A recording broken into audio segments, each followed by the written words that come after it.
clamor with opinions and expectations and obligations. Go straight from high school to the best college. Find a lucrative job, get married, buy a home, have children, get promoted. Cultural norms exist for a reason. There is nothing wrong within a society that offers models of what a fulfilling life might look like. If we take on these also without reactions, we'll never understand why we don't own a home, or we are not happy where we live, and life is a hollow. Whether we even want a sponsor or any of the goals we are striving for. I didn't shout out the people who loved me. I cared about them, and I didn't want them to worry, but neither did I let their definitions of success and happiness dictate my choices. It was at the time the hardest decision I've never made, and it was the right one.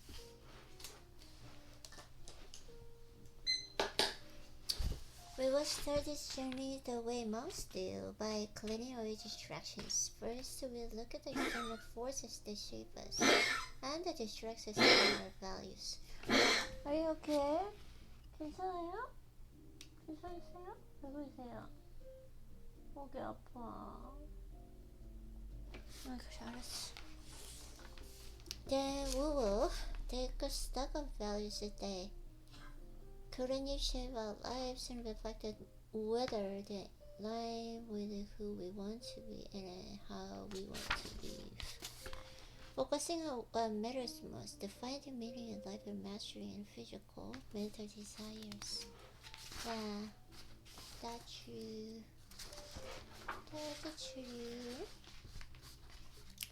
Higher values and profile and the elevators toward happiness, fulfillment, and meaning. Lower values demote us toward anxiety, depression, and suffering.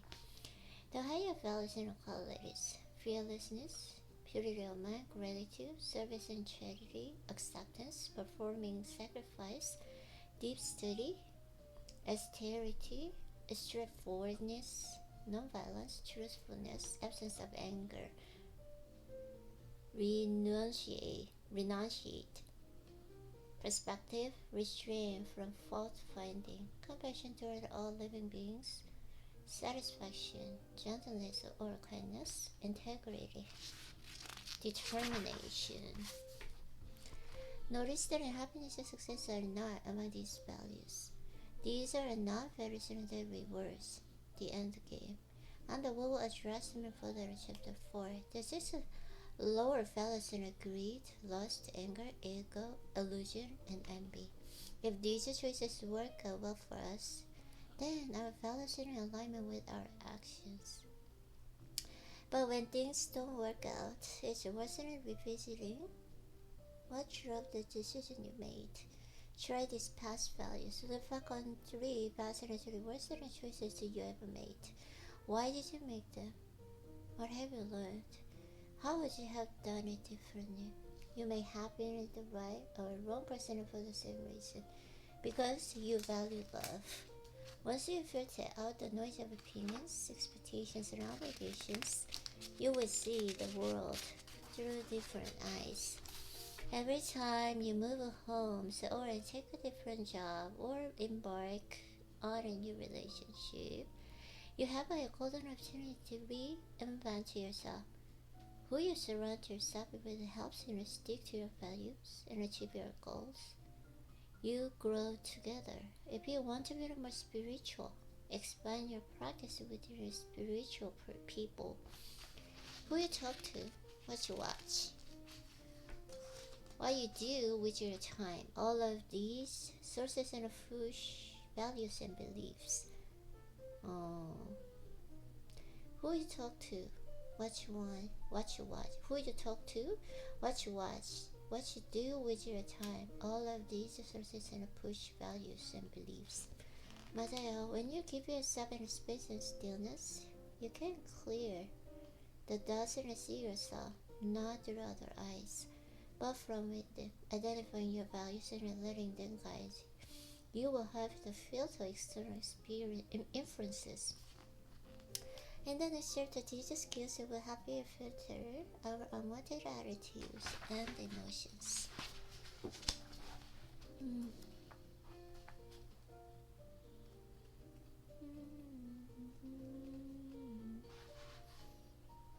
Okay.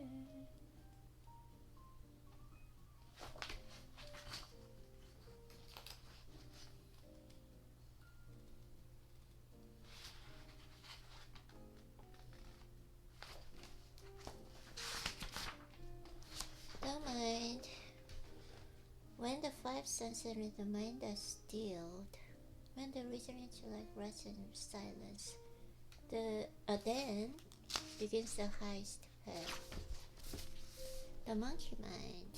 The mind is compared to the drunken monkey that's been bitten by a scorpion and hunted by a ghost. We humans have roughly 70,000 separate thoughts each day. Other than that, our brains are taking forward and backward, filling an idea about present time based on what we've experienced in the past and anticipating what is to come. Most of the time, your brain is not reacting to the events in the world, it's predicting, constantly guessing what's going on next. Each thought has a branch, our mind has monkeys, swimming from one branch to the next, often aimlessly. This almost sounds like fun, but as we all know, it is anything but. Usually those thoughts and fears, concerns, negativity, and stress. What happened is in a week at work? What should I eat for dinner? Have I saved enough money for a holiday year? Why is my date 5 minutes late? Why am I here? These are all general questions that deserve answers, but none of them will be resolved while we swim from branch to branch, thought to thought. This is the jungle of the untrained mind. Untrained mind, true growth requires an understanding the mind, a reasonable filter, judge, director of all experiences. But as evidenced by the conflict I felt on my short adventure, we are not always in one of mind. The more we can evaluate, understand, train, and strengthen our relationship with our mind, the more successfully we navigate our lives and overcome challenges. This battle in our mind is waged over the smallest daily choices. Do I have to get up right now? And the biggest, should I end this relationship? All of us face such battles every single day. These are dilemmas which all of us agonize over. An elder tells his grandson, every choice in life is a battle between two opposites inside us. One represents envy, grief, fear, lies, insecurity, and ego. The other represents peace, love, compassion, kindness, humility, and positivity. They are all competing for supremacy. Which of wins? The grandson asks. The one you feed, the other replies. But how do you feed them? I asked my teacher. The monk said, by what we read and hear, by who we spend time with, by what we do with our time, by where we focus on energy and attention. I feel a little bit bored of this book because I've been reading this for the last 3 days straight. Such good idea. Okay.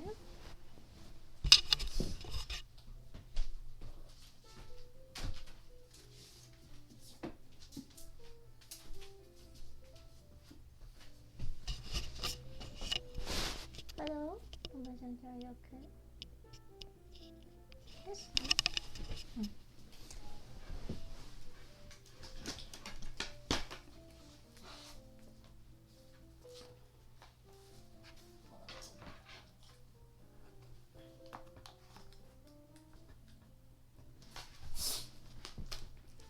Okay, simple Survivor guide.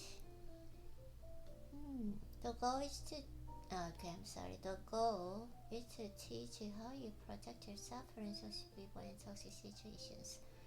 I want to help you avoid these relationships in the first place. Be realistic about them. If you are stuck in them and maintain boundaries, you need to stay healthy and sane in the face of them. This book is meant to push you back against the naive assertion that narcissistic and toxic people will change in any substantial manner. That there will be the moment of enlightenment, the aha moment when they get it, apologize for all the hurt they've caused, and finally start getting it right, and everyone lives happily ever after. With narcissists, there's no happily ever after. It is my hope that after you finish this book, you stop waiting for the happy ending that will never come and write a different and a more realistic one. The prevailing social narratives and fairy tale romances, forgiveness and second chances, fame, fortune, and fantasy, place people at chronic risk of being swallowed by toxic people. You will not be the one to change the toxic narcissist. Stop getting mired in the narrative. You keep going in, thinking that it will be different. The broad strokes are always similar. Manage expectations and maintain boundaries and short up your and other supports. Recognize that will not change. Take care of yourself, don't engage, and get mental health assistance. These rules also apply when dealing with the world in general, but you can choose to think differently about it, reflect on this dynamic, and not allow it to define you. Too many people believe that both was an exciting relationship is in one,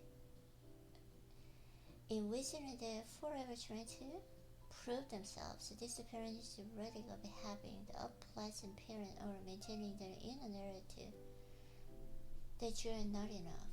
Everyone is enough, more than enough. Empathy is like language. If you don't hear or speak it enough, it seemingly loses its utility. It's not enough to identify the toxic people around you. You must also start distancing yourself physically and psychologically, or both, so you can grow to your full potential and start questioning yourself. Meaningful causal relationships matter. Social connections in your community matter. It's that simple. The tagnification of the modern world means that we are starting to believe that we can all make it alone, armed with a phone, Siri or Alexa, GPS, social media, and Postmates. We're sure that we have direction, companionship, and food. What else do I need? You may ask. Don't be so sure. A virtual relationship may be the equivalent of artificial sweetener. It tastes sweet, but it's not the real thing, and in the long run may not be good for us. Instead of trying to work on your communication with a narcissist, focus on developing meaningful connections with kind, compassionate, and empathetic people. Forgiveness and narcissistic people's dream. They love it because they benefit from it tremendously. Forgiveness is thorny issue research, therapy, and spiritual counseling. By and large, we consider it to be a good thing. The problem is that it is a very powerful tool, and it is often misused and misconstrued. 맞아요. Forgiveness is considered divine a virtue and believed to be an antidote to resentment. Okay? However, when dealing with the toxic people and with the narcissists, a slightly more hostile and critical view may be needed. The definition of forgiveness is cease to feel resentment against an offender. The cease to feel resentment means You have a lack of the resentment. For too many people say they have forgiven someone even when the resentment remains, because forgiveness is viewed as such a virtue. People want to get there, but if the resentment persists, then it may be an empty victory. If you say you have forgiven someone, but you still resent him or her, then what do you have? Forgiveness is an active process, and the motivation to forgive and the lack of resentment is required. Forgiveness can be confusing because it gets heaped in with other processes, including condoning behavior, excusing behavior, pardoning behavior, and the forgiving behavior. These are actually different processes and they are subsumed. And the forgiveness can become even more complicated when you start thinking of how to manage the very toxic people in our lives. Because of this pressure and the compounding events, many people rush through the process of forgiveness, hurry up and forgive. And even when forgivers are aware that all they're doing is attempting to stop the feeling of resentment, the forgivee may take the forgiveness and represent an absolution. In the wrong hands, the forgiveness can be interpreted as we are good, wonderful, so let's go back to how things have been. Let's return to the key promises in the toxic people and narcissism as a whole: lack of empathy, lack of insight, entitlement, inability to learn from past behaviors and consequences. Narcissists may sometimes feel guilt when they behave badly, but by and large they feel sheepish and ashamed and getting caught, and they feel an inconvenience about getting caught. They are more likely to feel shame, which then propels them into a morbid behavior. Sociopaths and psychopaths don't even experience any guilt or remorse, so forgiveness for them is pointless. They don't care either way. Unfortunately, since narcissists really are self-reflective, forgiveness does not often result in a behavior change. They typically just do what they want and clean up the messes later. Your forgiveness just becomes part of their cleaning up their mess. I've learned that forgiveness is a personal process. People should not feel that there is a time frame, nor should they feel it is required to forgive another person. In general, people are uncomfortable with the conflict, so they rarely call toxic people out on their bad behavior. As a result, many narcissistic, antagonistic, and otherwise toxic people are able to behave badly in an unchecked manner for a very long time. This can often happen because people do keep forgiving them. Everyone is a forgiveness and a cheerleader these days, and the world encourages other people to forgive repeat offenders such as narcissists. They strive to keep the peace, means that a toxic person keeps on getting forgiveness and get out of jail. Free cards and is never made to be accountable for his or her behavior.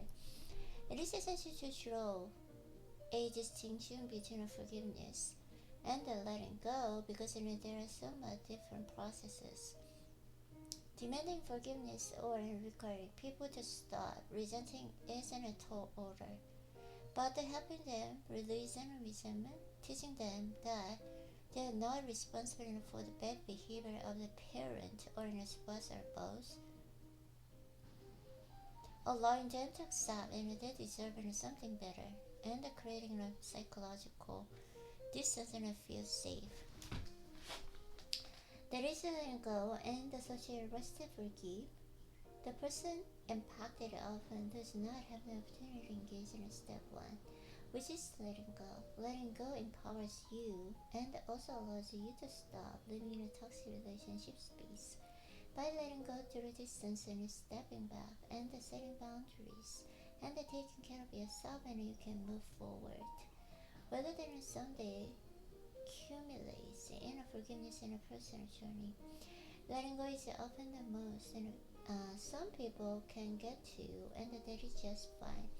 You're not likely to forgive someone if you know he or she is going to behave badly again, but you may be willing to let it go if that means you can just walk away from it.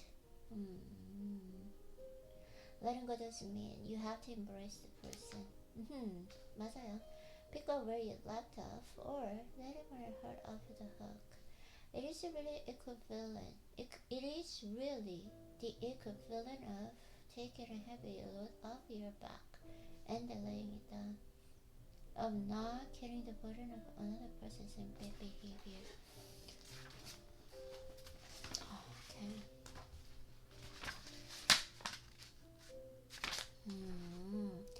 That they are being cruel or mean or unconditional by not giving an abusive narcissist who abused them.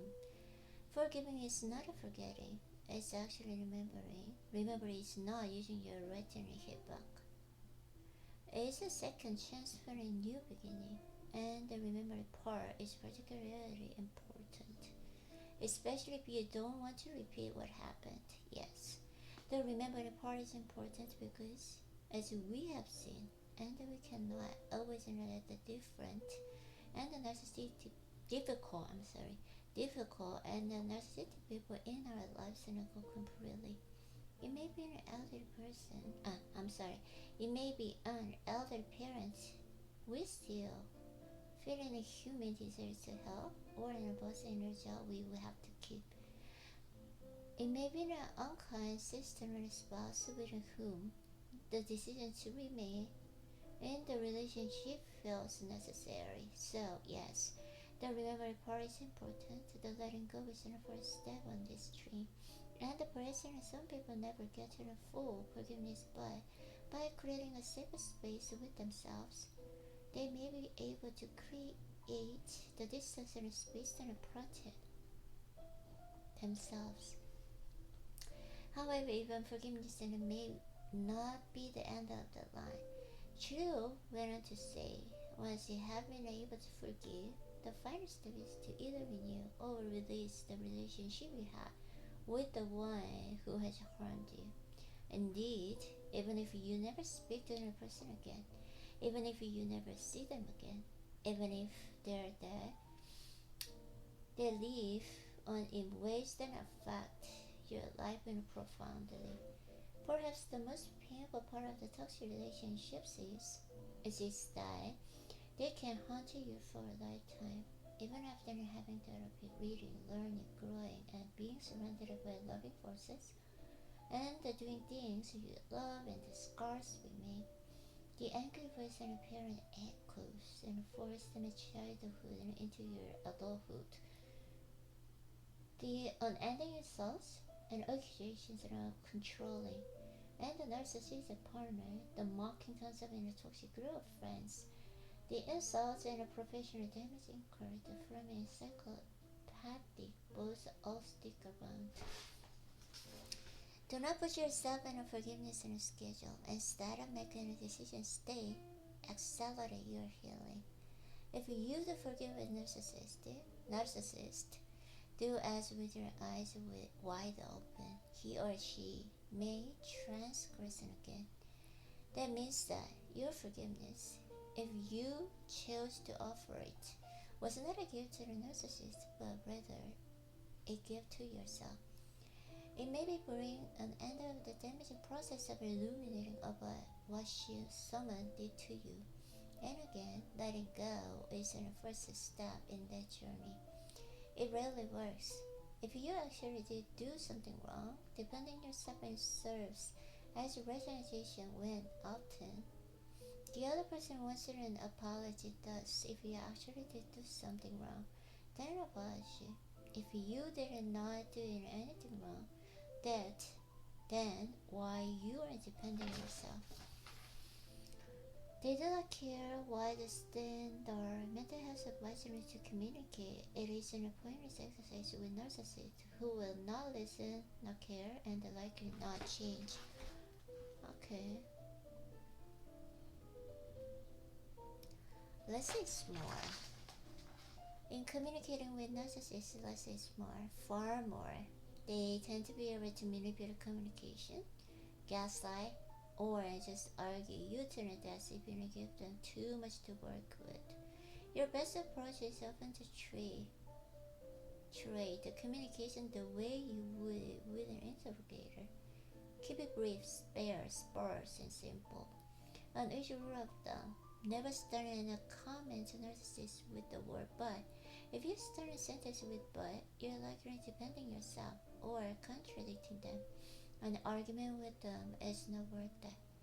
Disengagement in every way is the only way these relationships work, and keeping communication simple and brief is an easy way to achieve that. Yeah, we can take a bath, then a part by checking in with ourselves and in our reality. If something feels invalidating, dehumanizing, or disconnected, take a long, critical look at it. Don't make excuses for it. Step back gently and take a moment to touch base with yourself about your reality. Gaslighting works because it makes it feel like an unrelated questionable. Suddenly all of a sudden you can listen to other points of view. We don't always need to yield to them. In Kambaya world of all of us, finding middle ground with people who doubt our reality is nonsense. The ultimate way to respect yourself is to respect your reality and value empathy, compassion, respect, reciprocity and kindness from others. We have plenty of friends who have markedly different opinions from I, but we share those differences with the respect and never doubt the reality of the other. It is possible, but it means valuing yourself first. Once differences descend into a personal attack, it's no longer about sharing opinions, it's abuse, and that means it's time to go. This is the hardest guardian of all to follow. This is sure as Paul feels impersonal. When someone is insulting you, it's personal. When someone is cheating on you or lying to you, it's personal. When someone is yelling at you, it's personal. When someone is invalidating you, it's personal. However, if we spool back to the original issue, remind yourself that people who do this are deeply insecure and lack insight. Yeah. There is a core of this behavior. It's not an excuse, it's a framework. Their insecurity turns them into a trundle, toward self-children all the time. They're angry at the world. They're envious of other people. They feel the world owns them something. They're afraid of being alone. They feel like they deserve fame and fortune, and they chronically frustrated. This all happens inside them, and they can't stand this uncomfortable feeling, so they take it over on someone else. There is all the adage that they hurt people and hurt people. It can be hard to get your head around the idea that it is not you and it is not personal. When you take their behavior personally, when you buy they're in a hype that you are not enough, then you are internalizing their emptiness. You are making their fears and their insecurity your own, and you are empowering their words. The closer you are narcissist, and the more you haven't enjoyed this abuse, invalidation, and contempt. Whenever possible, don't take it personally. At some level, they mistreat everyone, unless they stand to gain from it. So it's not personal. It's who they are. Find other people who know them. They either are narcissists too, so they don't get it, or have been treated what you have with the person. Learn from it. If it were personal, they were not doing it to everyone else too. By making it less personal, you can create more distance and learn to become impervious to it, which is the best way to stay sane. Interestingly, narcissists tend to set their hardest words and the strongest and punches for the people who are the most vulnerable to them and the closest to them, such as spouses, children, and parents. So keep in mind that if you're close to a toxic person, you're getting the worst of it. In an increasing narcissistic world, it can be easy to take many cruel things that are happening in the world and make them personal, such as in politics. Voices and sentiments around the racial groups and social class, gender, immigrants, LGBTQ groups, okay? Immigrants and religious groups, and these sentiments may reflect on a group of which you are part, people you care about, or issue you work for. At some level, taking them personally may help invigorate your fight, but choose your battles. If you make them a little too personal, you may exhaust yourself. Find a balance, and I acknowledge this isn't easy. The more person you make it, the less LT you will be the cope with narcissism and either the individual and societal level. Recognize that narcissists are equal opportunity offenders and they generally mad at the world. Okay, celebrate your scars. Out of the suffering have emerged the strongest souls. Don't hide your social scars, they're beautiful parts of you. Just like in left lines in a show, the wolf smiled. Your psychological bruises in a show you have survived. You may become impatient, not only within a world and aggressive with yourself, immerse in a gratitude of distancing from toxic abuse. Remember, your insecurities their benefit. Find some common ground with other people. Instead of being in a polarization, practice kindness, choose your friends and romance with care. Every life story can be miracle or tragedy. It just depends on how you write it and how you read it.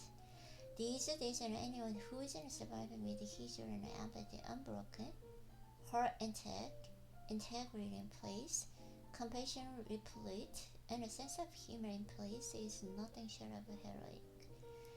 Transitioning from survive to growth.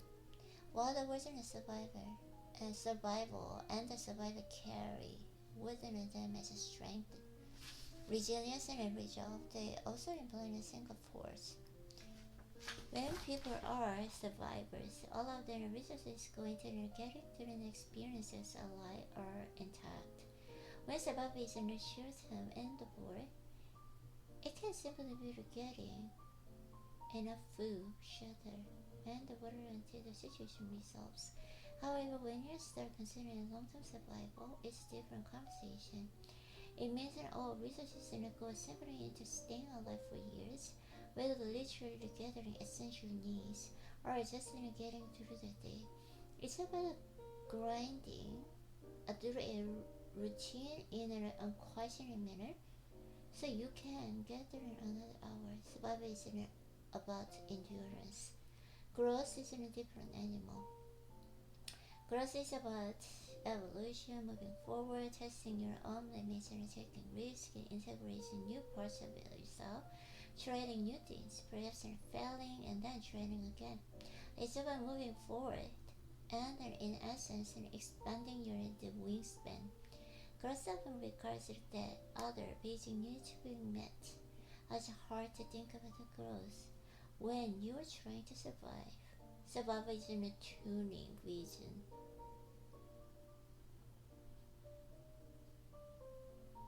Growth is scanning the horizon. Survival is keeping your head down and avoiding threats. Growth is raising your head high and taking on challenges. We have survived, but it's not the last step on this odyssey. The real definition is self-realization, self-actualization, and growth. New beginning. Time is your friend, so is forgiveness. This is not for the narcissist, but it is for you. Understand why you made those choices. Accept that you cannot control who your parents and family members are, and exercise your freedom to think differently about the situation. Take back your life. The narrative way that the narrative may have taken turns you didn't expect or understand. You can walk away or distance yourself from this situation with compassion to the degree you can. When you walk away from them, do so quietly, peacefully, kindly. Compassion does not mistaken offering more abuse, but rather honor your authenticity, recognize your limitations, minimize the hurt, and slightly in your heart. Hope they can find a way. Walking away from necessary can overwhelm. You will complicate a mix of grief and relief. Anytime we walk away from someone, grief is a normal reaction, and it can be sometimes a little self-doubt. When someone dies and they grieve, maybe you thought about whether we said everything worried or regret about missed opportunities. When you walk away from necessity, they still a lie, and the confusion renders them by grief, and it can have a profile back to them. It is difficult to grieve the living. After the grief, if you given a moment to come to relief, for a long time, there are angry and negating voices will remain in your head, but over time that will fade. The relief can come simultaneously and quickly and slowly, and then one day you exhale. One day you begin to feel as though you're enough and worthy of love, respect, compassion, and kindness.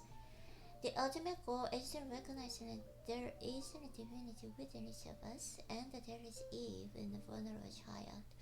You may be full of inner self-loathing, but protect the inner child and unleash the inner divinity. The painful life and lessons and garnered from these relationships can shape you and before you, but also can leave in stronger than you ever imagined, with so many more stories yet to come. It is my sincerity and wish that all of those who have lost themselves in the classroom is necessary no longer yuck. Oh, it's nice. This book, it wasn't really interesting me, but I don't know. Why did I read before this one? I don't understand. Narcissist? Oh, okay.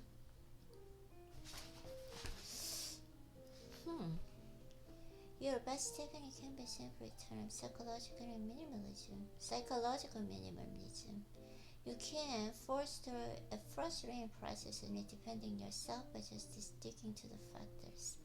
Don't give long explanations. 이거예요. That's the main point.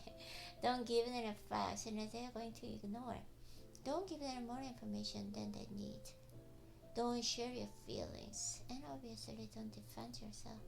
It is decent and testing abuse and the waste and entire day sending increasingly long and angry text to stick to yes or no. Okay, and thank you. It is tempting to want to make your case, but save your energy for things that matter. Treating your kindness as a resource that is to bring health to your life and the lives of deserving recipients. Narcissist psychopaths and high conflict people, antagonistic individuals and difficult people, and anyone engaged in otherwise toxic behavior cannot be rescued. And it is not your job to do. Flip the mess. Give the 9% of the reciprocal and a healthy relationship and 10% of narcissists with whom you are forced to interact. Never deliver in a cruel to anyone. narcissistic or not, but stop heading over the past yourself and your time to the people who can engage in a reciprocal and respectful relationship. The best course of action is to simply be kind to everyone, but do not wait for them to be reciprocate with the narcissistic recipient. We cannot cut all of these people out of lives. If you do not need to interact with them, perhaps in a toxic coworker or the difficult aunt during your holidays, and the narcissist sister you will see in a family wedding and the union game plan. Maintain distance and boundaries when possible, but if you do need to interact, give them what they need to invalidate them, then get out of there. The former is simple for maintaining them, validate, smile, don't engage in an exit gracefully. It is different and important to take away the power. Many people will push with against and guidance saying, but then I'm not being authentic, or simply doesn't feel offered to validate them. Maintaining a relationship with someone narcissistic does mean pawning off any part of your authenticity. In an ideal world, you would not need to engage, but if you do, you want to make it as seamless and non-conflictual as possible. It is better for your mental and physical health to avoid unnecessary conflict. Gatekeeping works in two ways. One, not letting them into your life, and two, once they're in your life and creating distance and boundaries to manage the situation. Let's term these in gatekeeping and the boundary keeping, respectively. Okay? The people you do not get to choose because you're related to them. These are grandmothers, fathers, sister, brothers, step parents and step siblings and half sibling aunts and uncles and cousins, grandparents and in-laws. Gatekeeping would not work here because you do not really choose them, and boundary keeping would. We often miss an opportunities for gatekeeping, not just because we do not have a choice, but because we are not paying attention. A lifetime of narcissistic relationships can make us vulnerable to missed cues. Indoctrination into social mess that love can cure all can leave us in a believing we can rescue an unempathetic or an contemptuous in a person with compassion. Boundary keeping requires flexing very different muscles and can be exhausting in over the months and years, but can still be less exhausting than arguing, depending and sparring with a narcissistic person. Ironically, the greatest antidote to narcissism is self-love, self-compassion, or self-validation. The word narcissism derives from ancient myths of Narcissus, who ultimately suffered and died from the torment of the being erupt to forbiding his own reflection. However, narcissism is often erroneous level self-love, as we have established narcissism in essence. The opposite of self-love, it may in fact be a form of self-loathing, pathological insecurity. We would be content and sustained by our love in ourselves and a secure sense of self and healthier relationships. One of the best interventions we have to protect us and end the toxic landscape of the people is self-love, self-compassion, and a secure sense of self, and constant reminder that all of us are good enough. Whether or not we get an A, or drive a new car, or overweight, or underweight, or a zip price, or have a job and doesn't pay much, all of us are more than good enough. We are able to draw psychological boundaries in our minds and just not let them in. Self-love is a set of psychological condom that protects us from toxic stuff around us and gives us the strength to walk away from it. Close the door before it even gets in, and remain serene and strong in the presence. Self-love is, in essence, a sort of reverse kryptonite. And when you are in position of it, it often entirely traumas and toxic people around you. Narcissistic people are always looking for fight, and they also fronting a boredom. If you don't provide a validation and don't provide them an outlet for their rage and insecurity, they lose interest. The best way to eliminate their impact from their life, don't give them a fight and disengage. Because self-love is not built into the culture, most people need to work on it. In that case, self-love is like muscle that needs to be developed. How do we do that? To stop choosing people who live in a feeling like you are not enough because that is an familiar feeling. Pay attention to how people make you feel. If you are fortunate, you love your job, but many people do not get to the privilege doing the job they love, and it is not always realistic for that to happen. Switch up your paradigm. What do you want to remember as an curtain starts to drop? Did you endure the lifetime of toxic people and toxic situations? Or did you took back your life and authentically made it your own? Yes, self-love, self-compassion, and self-validation are effortful. And for the reason, people stay in abusive situations and invalid relationships of all kind. Don't take the fight. Take away their power and do not give them a satisfaction. It will be better for your health if you avoid the conflict. In communicating with narcissists, less is more, far more. They tend to be able to manipulate communication, gaslight, or just argue you to death if you give them too much to work with. Your best approach is often to treat communication the way you would with an interrogator. Keep it brief, sparse, and simple. I need your word of them. Never stand a comment.